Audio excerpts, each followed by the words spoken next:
Because I don't think there's a lot of money in assistive devices. So even for me, leveraging open source as a business model, not necessarily to make money, but at least not burn my own money to, get something that can help people.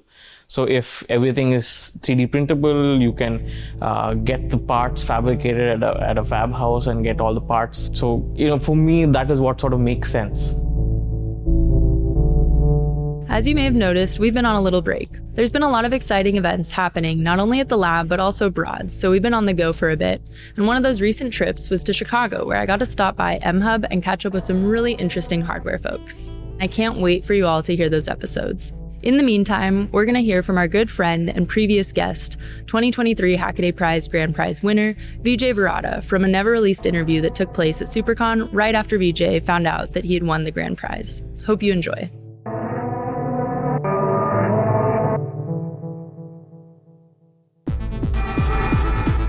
We live in a time where design and technology touch every aspect of our lives. But where did it all come from? Who designed it? How was it built and brought to market? What will it look like in a year, 2 years, 100 years? From the phones and smartwatches that help us in our day-to-day to the cutting-edge spaceships and 3D printers that are leading us into the future, modern design is constantly shaping the way we work, communicate, problem solve, and play. And every new design, big or small, starts with an idea and a bill of materials. I'm Magenta Strongheart, and this is The Bomb, where we talk to leading innovators in the tech world and celebrate the transformational power of design.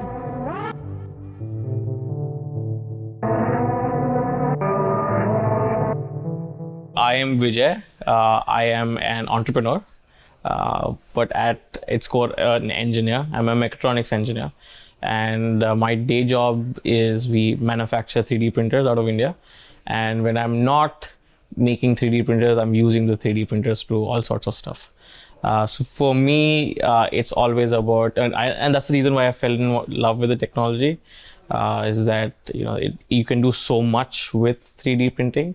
At the same time, for me, it's like, what are the limits of the technology? So it's a sort of career pursuit of mine as a entrepreneur to build 3D printing technology so that my hobbyist and creative side can sort of use that technology to do interesting things. So I would say that is so when people at home ask me like, so what do you do during the day? So I'm an engineer. And what do you do for fun?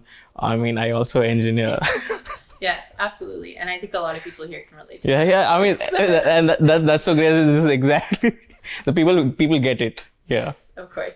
So I'd love for you to walk us through the journey of this project. It was awesome to hear, on the stage yesterday, how it started with this prompt, like the challenge kind of prompt out of MIT Media Lab. Yeah. So walk us through that kind of evolution. Sure. So there's this. In 2011 or 2012, there was MIT Media Lab India initiative where specifically the camera culture group of the MIT Media Lab headed by Ramesh Raskar, who's an American Indian.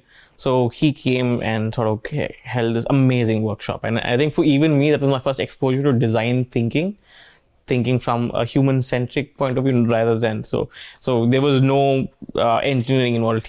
Day one, he took us to eye hospital and we interacted with people who are blind, interacted with people who with all sorts of eye-related disorders, interacted with doctors. So we understood the problems first, why something should exist. And only then later on, exposure gave us all these different electronics and tools and 3D printers and all of that. And then, okay, fine, now go ham and figure everything out. One of those, there were a few people from the MIT Media Lab or some of the mentors that they had called specifically focused on Braille and Braille literacy.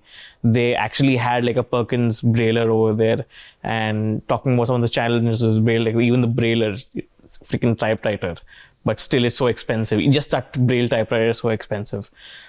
So that's even say something like the Braille wrap, right?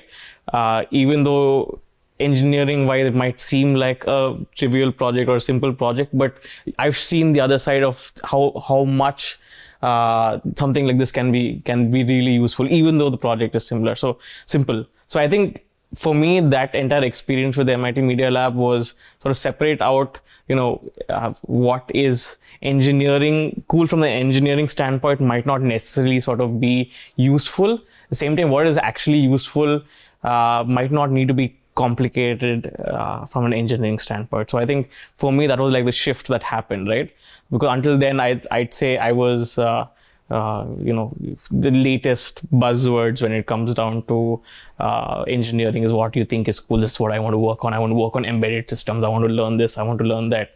But sort of grow and evolve beyond that and really think about from a problems perspective or user-centric point perspective. So that was the kind of, I'd say, attribute that to the Media Lab initiative. So that was the first exposure. They had like a 10-day hackathon, and I'm a mechatronics engineer. So this was like, it just pulled me from a perspective. It had electronics, it had mechanics. You had to figure all this stuff out. One of the mentors mentioned that he was trying to use dot matrix printer heads and sort of hack that and create another sort of 3D printer head on it so that the pins move in terms of braille. That 10 days, I sort of figured that out. He was also pretty impressed. He's like, he got an entire lab of kids working on it in some other university, but they were not able to figure it out, and you figured it out in 10 days. Mm-hmm. So for me also, again, I was still studying in university. So for me also, that was a big confidence boost. Just in terms of exploring this as a project, and honestly, again, I didn't think it would go anywhere. It was still sort of, this is a problem statement. This is why I'm doing it. Let's see what is the best that I could do. That sort of stuck with me. I mean, obviously, went through the motions of, I graduated, started a company, did all bunch of things. But I kept going back to this for some reason or the other. You could call it fate. I don't know. Mm-hmm. I helped a couple of my classmates in their final year project. So in India, in your final semester, you need to build a project. So I'm like, hey, I have this problem statement. I've gotten this far. Let's try a different way of actuation. So there was micro servos that were coming out at that point in time, used for micro aerial vehicles and micro drones or whatever. So I knew that those existed. I'm like, hey, instead of using like this dot matrix printer head that was huge, bulky, created a lot of noise, it was scary, like somebody who was blind was actually reading on that, they would get scared putting their hand on this thing. So like, these are the problems that came out from the first prototype. How can we fix that in the next one? Something that was a little more user friendly, something that wasn't as scary, something that could be much more smaller. And so then again, got a little bit more refined. That project happened, it worked well, but still again, it was still just a couple of braille cells together. Years later, I met a guy named Paul D'Souza in India, who's also, again, amazing in terms of working on braille technology, and he's a watchmaker. So like, he took the mechanics to another level and went and visited his lab, and he had this watchmaker's lathe on which he was sort of really making the small mechanisms, and he really took it out of the ballpark when it comes down to the mechanisms, and he really got my mind churning and working, and I'm like, whoa, this is what is possible. So he was doing a lot of stuff. At the same time, he was very old school. Like, he had this old school watchmaker's lathe and all this old tech which he was using to manufacture these things. And when I understood the mechanisms that he was using, I'm like, hey, this is easily 3D printable. So from that, I thought to make a 3D printable version of whatever mechanisms that he was using. And he was using these micro vibration motors. And actually, now the project will start maturing more towards its current rendition. So micro vibration motors had sort of like a cam mechanism on it. So it would turn one direction and lift the pin, turn the other direction and come down. It would be like would have like a ramp sort of thing on it. And that was in 2017. I remember that because I had taken that project and applied to this Hackaday prize. That was my first Hackaday prize entry. Then sort of got into this entire open source versus patent thing along with him. And interestingly, Hackaday covered that conversation. So I think it was titled The Politest Open Source versus Patent Discussion or something like that. That was so I mean, that sort of demotivated me for a while, saying that, hey, I mean, I thought we were doing this for the good of people. What is this entire patent thing coming in between? I mean, to be honest, I didn't understand much of that entire thing either. I'm like, I'm not looking to make money out of it. I'm just doing this because I've been stuck with this problem statement for a while now. I need to get it out of my system. And I saw somebody do something that gave me inspiration that let's sort of work on it this way. And sort of had to because he was still a good friend. I didn't want to rub him off the wrong way. So sort of dropped that idea for a while. And was that the year you were a finalist for the first time? Or I wasn't a finalist for the first time. That was my first entry. To be honest, again, I had such imposter syndrome that I didn't even finish like the number of requirements. Like, I don't know, this is not going to finish. Like, I'm not going to get through. Let's just, it's fine. And then I think it was in 2018 or 19 that my braille keyboard. So interestingly enough, by that time, I think I gotten enough into the entire accessibility space. Again, you could call it fate. My uncle used to work at UNESCO specifically for persons with disabilities. And it is not because of him that I'm working on this. It was the other way around. So he knew that I was working on this and like, hey, I'm doing this conference for persons with disabilities and policy. Why don't you come and see, if you're interested? I'm like, yeah, sure. And I met so many people who are blind, who are, functional, like they're working in places, they're working in policy, working in government, working in companies. And just to start interacting with somebody, then until then it was just an engineering project. And then you're working with people and talking to people that could actually be users, and they themselves are talking about how important whatever this technology is for them. And that was the first time I was a Hackaday Prize finalist for a keyboard. How the idea for the keyboard came up with was when I was talking to somebody who was blind. And when we got to exchanging numbers, and she took out a phone and was fumbling with all the keys and it was extremely slow. And I'm like, how come it's so hard to use a smartphone to type in anything? And she's like, yeah, I mean, we're all used to button phones, feature phones, but you have to switch to a smartphone for getting a lot of these other features. But accessibility is just not there. I'm like, hey, this is such an easy problem to solve. It's just like a keypad that, say, you take the standard braille typewriter interface and stick it onto a phone. Why can't you do that? So that went out really well. And I mean, that it was a divergent branch from what my main goal was. But getting that product into the hands of people who are using it and getting feedback from there improved me as an engineer, going through a design cycle where I'm putting it in the hands of users, getting feedback, realizing interesting. You don't need to have it attached to the phone. Phone can be in the pocket, and then you can just use the keyboard as an interface. So it can be Bluetooth or something like that. So that went on and got into the hands of some people who in India, leveraged my uncle's contacts at UNESCO to get more people to try and test it out. And I think that by this year or next year can be productized.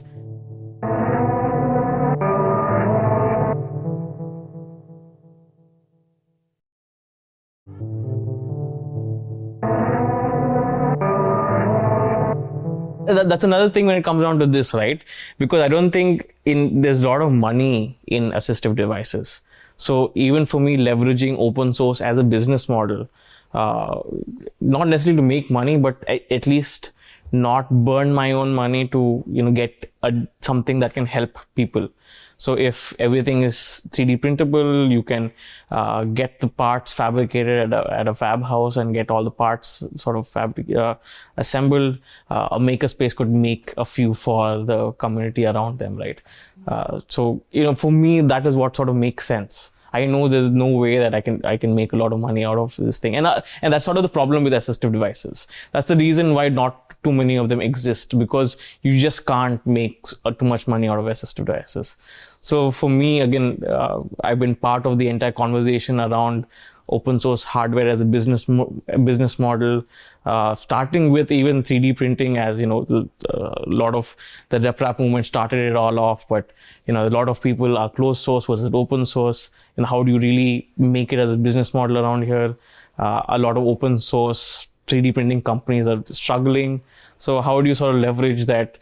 Some of my I got into contact with some people who are actually working in the open source hardware licenses, and started speaking about all of that. So I really got into, not because of all of this, for me as an engineer, developed me into just understanding how the world works in terms of open source hardware, the complications and the gray areas behind it.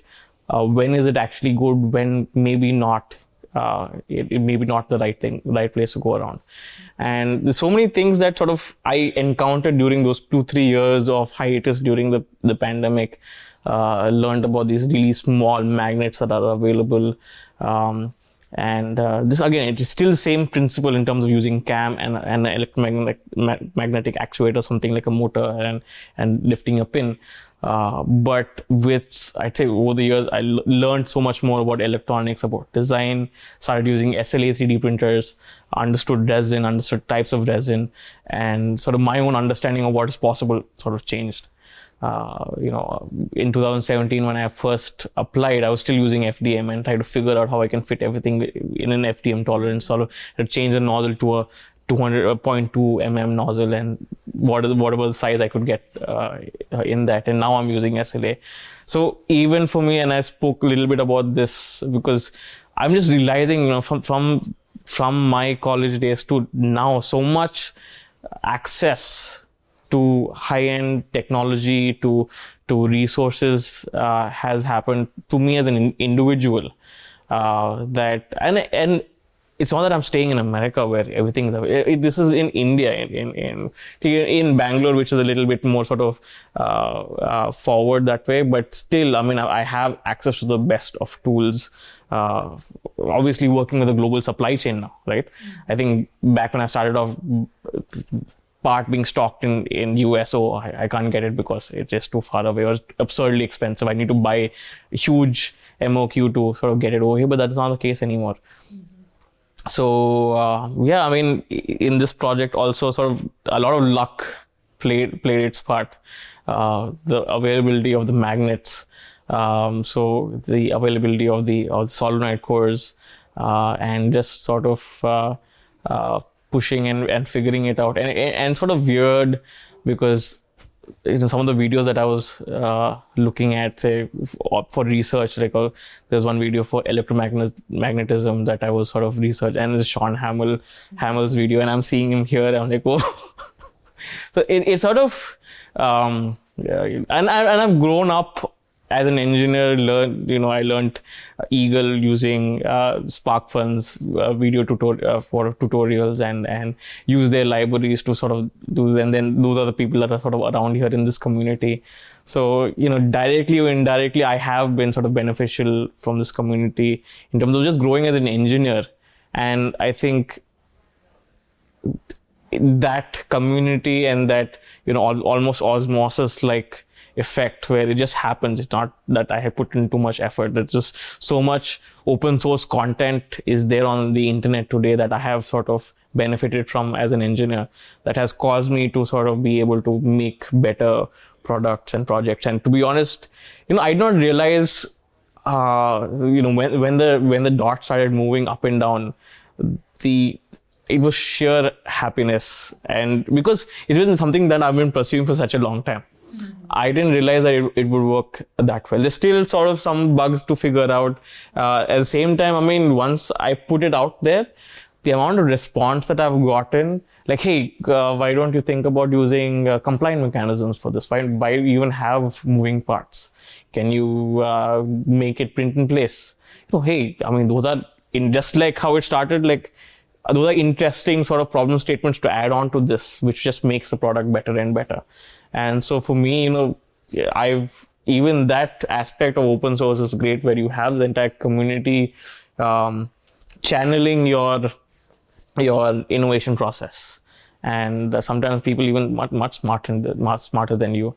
Like again mentioned, when I was doing the electronics part, a few months back, I didn't understand the difference between a source and sink IC. What is the difference? I'll connect to high or I'll connect to ground. It just, you make a connection, right?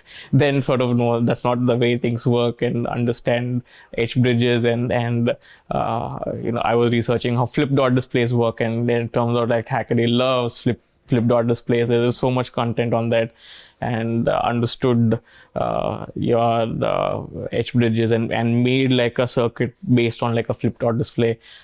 So yeah, I mean, it's just been, even for me, such a great learning experience through the medium of this project. And now it's like this, it feels like, okay, this thing can actually solve a problem now. It started off as something that I was just doing as an engineer, as a creative outlet almost, right? But at the same time, as with the problem statement, with the user in mind, that's sort of focusing it. And then I think you sort of, you try again and again, and you keep at it. I think eventually you get to that, no matter, it's been a long time, and primarily because there have been a lot of breaks in between. But if you keep coming back at it and keep trying, and sometimes even coming back after a while and trying with a completely fresh mindset, is sometimes very beneficial for the project. So, that long story, but yeah, more or less that is the synopsis of the 10-year journey of the refresher braille display. That was a great way to end it. There's 2 more questions I have. We'll try to get it done in the next 20 minutes, because then I have to MC over here. But I think that's really helpful to see, and I love that you're emphasizing just like falling in love with the problem, because that's something I hear time and time again, even in the VC startup world, is like founders need to prioritize the problem and not the solution. Like you said, engineers can so easily fall in love with their own idea and just like chase that. How do I make this idea better and fit it to some problem that nobody has or needs it for? Right. And so you have really, that's what I'm hearing, the common thread throughout the journey is that it was just, how can I continue to improve my solution for this problem, rather than, apply my solution to something else, which is amazing. And I think a good lesson for so many people. So the 2 questions I want to follow up with, one, if you could just describe in detail what the solution is, how it works, just to paint a picture for our audience if they haven't seen your project yet, right? And then I want to hear kind of where you're excited to take it next. You've got $50,000 now, other than paying back maybe what you've been putting into it, right? Do you have any ideas of what you're excited about for next? So one, I feel, until now it felt like I was doing it for myself and my own curiosity of seeing this through. And after, obviously, the Hackaday prize, but once this is the first time any video of mine on YouTube has more than 50,000 likes, and it has like 400 comments. I'm like, whoa. And so many of them are people, my daughter is blind, or my partner is blind, and I know this problem exists, and I wish I could afford a braille display and a braille terminal for my partner. And hearing those stories in the comments, it sort of puts a little bit more weight on your shoulder, puts a little bit more responsibility. So, I mean, that is a new feeling that is now part of this. And I think I've been working solo, just when on my free time, working here and there, and it's always been the Hackaday prize as an incentive to, okay, if I channel my thought, okay, let's document it, let's put it all together, and let's apply for this. But now I think take it a little bit more seriously, where I'll get a team involved. And I think the newer generation is a lot more smarter and has a lot more ideas, and actually is a lot more in a way user centric. They actually care about problems. Get them involved and mentor them and work with this project and leverage some of the ideas and the people that have gotten involved over the last few months in this project to make it a little better. And what I've seen is, I mean, if you probably even the 10 years of the journey of making this, you probably condense it. If I was only working on this in my life, probably I could condense it in 1 year. Like, I probably worked 1 year of my life in the last 10 years on this one project in a focused manner. But if I actually focus on this, I think a lot of wonders can happen. And really, I just want to see it through. I think that has been the thing since the very beginning. I know that I have not completely solved the problem. There's still something or the other that is lacking. There's still something or the other that can be made better. So I just want to see it through. And when I mean see it through, I want to get into the hands of the people that will be using it. Whether it's a business, whether it's sort of an open source thing where I'm working with maker spaces to make sure that they're able to produce these, or it's we get it to make it in a way that it's sort of print in place and not too much manufacturing that is actually required, which would be like the best thing possible. I think that is the next step for me. Awesome. And now if you could just describe in detail the solution itself. So, okay. Maybe start with the name. It was great how you wrapped up the first bit with the name electromechanical. I can't even remember the whole name. Yeah, quite a mouth. Refreshable braille display. But yeah, if you can start with that and then explain what it is exactly in as much detail as you're willing to. Sure. So the project is the electromechanical refreshable braille display module. Quite a mouthful, but I think by breaking down those words itself, I'll be able to explain the project. So starting with the electromechanical bit, it has a electromagnet, it has a cam. Interestingly enough, and I'm explaining this way over here, a lot of people have asked me, what is a cam? So cam is a mechanical linkage which follows sort of rotary motion and translates it into linear motion. So I have you can imagine like a circle which is with an off-centered pivot, and it's pivoting on that off-center so that when it rotates, it sort of lifts a pin up, and when it rotates down, it sort of pulls the pin down. Inside that cam is an embedded magnet, and underneath that cam is an electromagnet. So when I reverse the polarity of the electromagnet, the cam either moves up or down. And this again, up and down, the rotation motion of the cam then pushes a braille pin up and down. What is interesting about this is that it just needs a momentary pulse of voltage to either set or reset, so it's bistable. Which means that it doesn't draw too much electricity, which means that it could be also used in portable devices, and also that the cost would be much lesser because you don't need a big bulky battery, which is sort of a drawback of current devices because they use piezoelectric actuators, which have much higher voltage, specialized electronics. Only a few companies in the world manufacture them.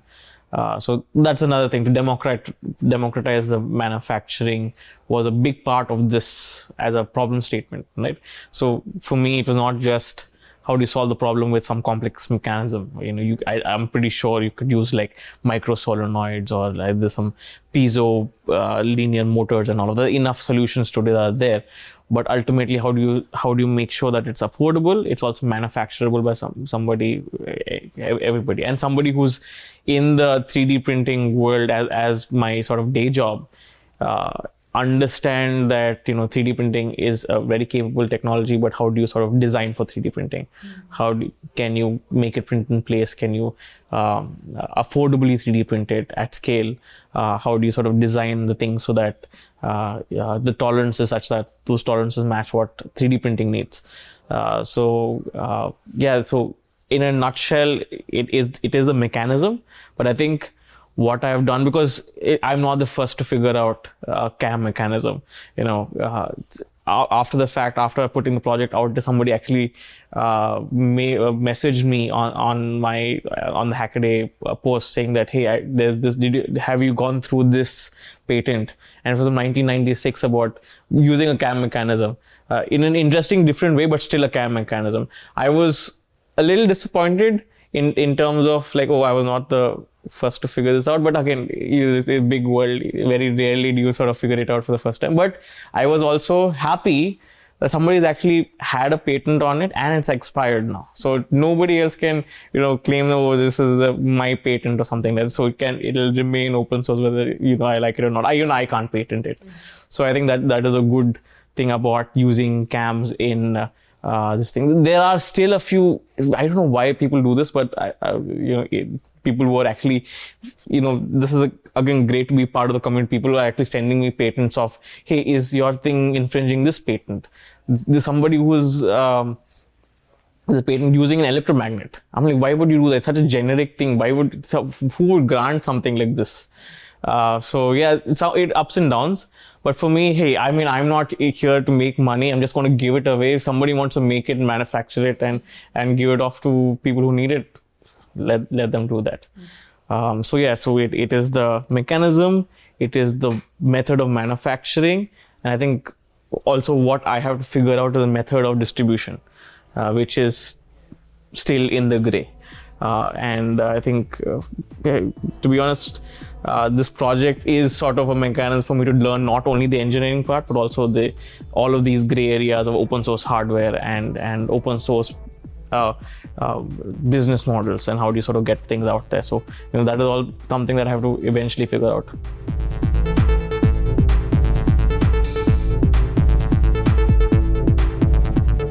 If you like The Bomb, don't forget to subscribe, rate, and share the show wherever you get your podcasts. You can follow Supplyframe and Hackaday on Instagram, Twitter, LinkedIn, YouTube, and Design Lab at Supplyframe Design Lab on Instagram and Twitter. The Bomb is a Supplyframe podcast produced by me, Magenta Strongheart, and Ryan Tillotson. Written by Maggie Bowles and edited by Daniel Ferreira. Theme music is by Anna Hogbin, show art by Thomas Schneider. Special thanks to Giovanni Salinas, Bruce Dominguez, Thomas Woodward, Jin Kumar, Jordan Clark, the entire Supplyframe team, and you, our wonderful listeners. I'm your host, Magenta Strongheart. See you next week.